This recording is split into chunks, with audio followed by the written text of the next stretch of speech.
Well, a very warm welcome, and this week turning ballet into a brand by making the art form more accessible to a wider audience. The big no straws debate continues on our program as we look at a local entrepreneur's solution to the plastic waste problem. While the GIF is enjoying its biggest moment ever in popular culture, I don't know why. We go behind the scenes on a new ad shot on location in spectacular Sri Lanka, and why this ad has got many South Africans laughing out loud.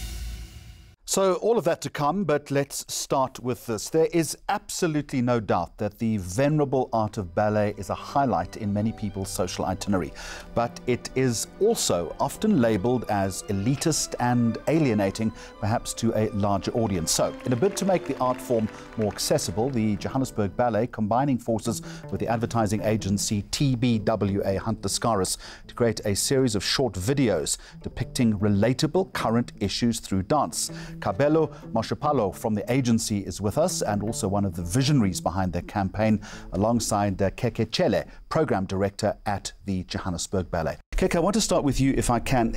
I mean, I suppose it's fair to say that it has an elitist tag, True. But my sense is that isn't it gaining a lot more popularity among this group that we refer to as millennials? That's quite correct, Jeremy. I think that, as myself as a young black man, I come from a township. Are you a millennial?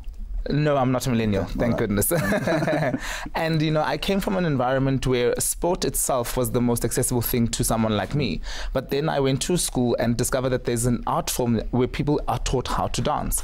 And transformed that a couple of years later, here I am sitting, being part of one of the best ballet companies in the world, and where I've seen a lot of changes happening throughout the years because we know that there is a hunger for this ballet. People are passionate about it, but they don't have access to it. Can you define what the new audience is, given that some, and I think within your own company, have alluded to it as a white Eurocentric art form, which in many ways it probably is? True. I think with programs such as the Joburg Ballet School, we've got development programs in Soweto, Alexandra, and in Braamfontein, where we find these young, African children who are hungry for this art form, and therefore we also not only turn them into dancers, but also audiences. And therefore even mom and dad and grandpa and grandma become so interested in going to the theatre.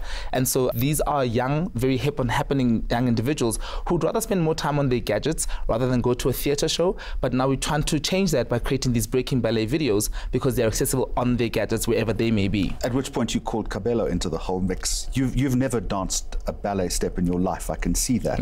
But beside that though, so essentially I'm probably being a little disingenuous here when I'm trying to say you're turning ballet into a brand, but work with my thinking if you can. What you needed to do was to take this brand of ballet and make it more accessible to this audience that we've referred to.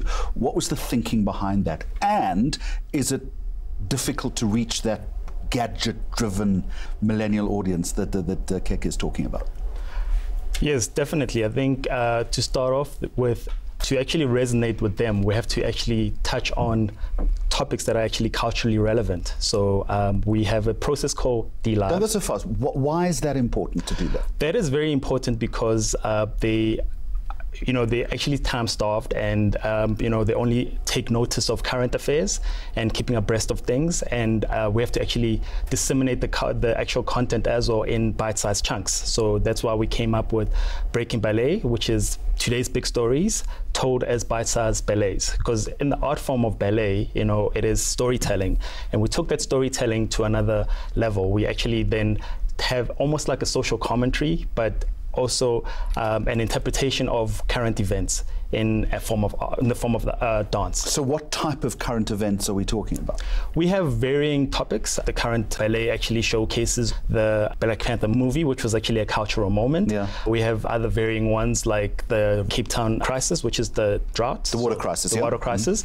So there was another dance that we actually put together that talks to that. And then on a humorous take, we actually have in January, January, which is the social conversation that happens. And I think that's another key point, which is tapping into these conversations that are happening online and resonating with the audience that way. Kabela, you didn't put the dance together, you guys did.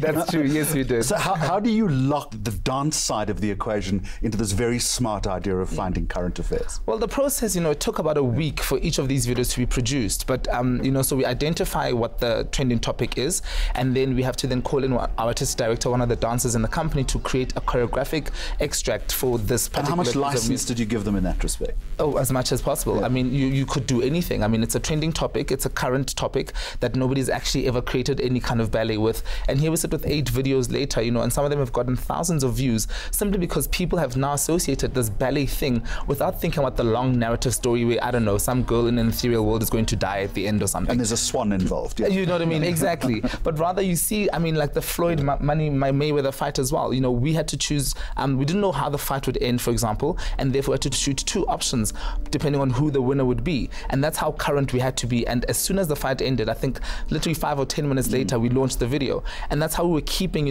ourselves very relevant. But the company itself knew that, guys, when we have the time is allocated for us to do one of these videos, that you're going to have to take a break out of your normal schedule and go straight into this other, vast thing, creating a video as quickly as possible so that it still stays relevant, because topics change all the time. Topics change all the time, and so does taste change all the time. So the challenge here is to stay current, but you've also got to be on top of the distribution dynamic.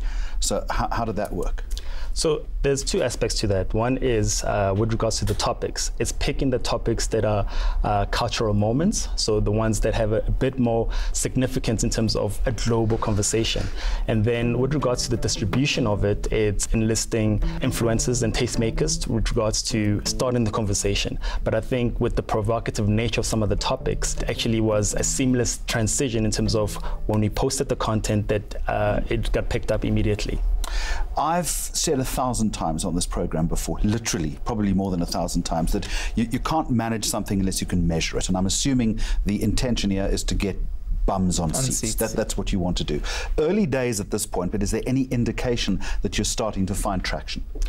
I mean, with regards to the performance of the ballets and the resonance with a younger audience, which wasn't the case in, as you prompted around the elitist nature of it, or how it actually felt a little bit not accessible to our younger audience, I think there has been attraction in terms of the interest, what the comments have been, or how people are sharing the actual ballets themselves, and I think that is actually translating well in terms of some of the attendance that we've seen, and how there's the interest, or it piques the interest for people to go to the actual shows and see what actually is on. And Keke, the object here is to look for more issues that are driving this demographic, and you will add to it at some point. Yeah, definitely. Yeah. I think, and that's why, because the whole premise of the thing is that a current topic, is we interpret it and react to it through the medium of dance.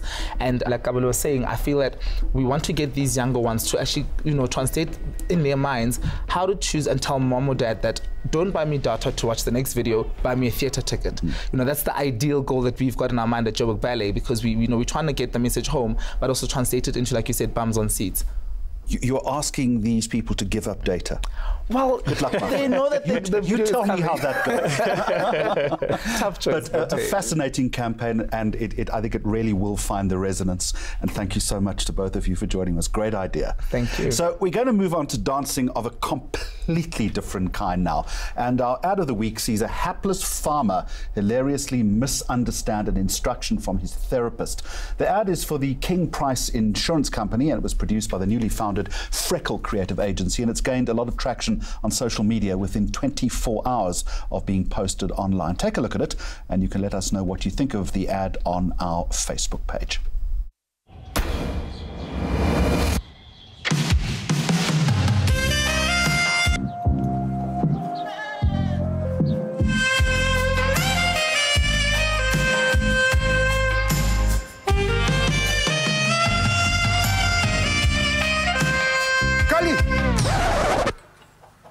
Simon, ek het net hier so 'n bietjie probleme, romanties. En toe sê daai Engelse dokter op die dorp, you have to do something sexy to attract her. Alles maak nie altyd sin nie, maar ons doen.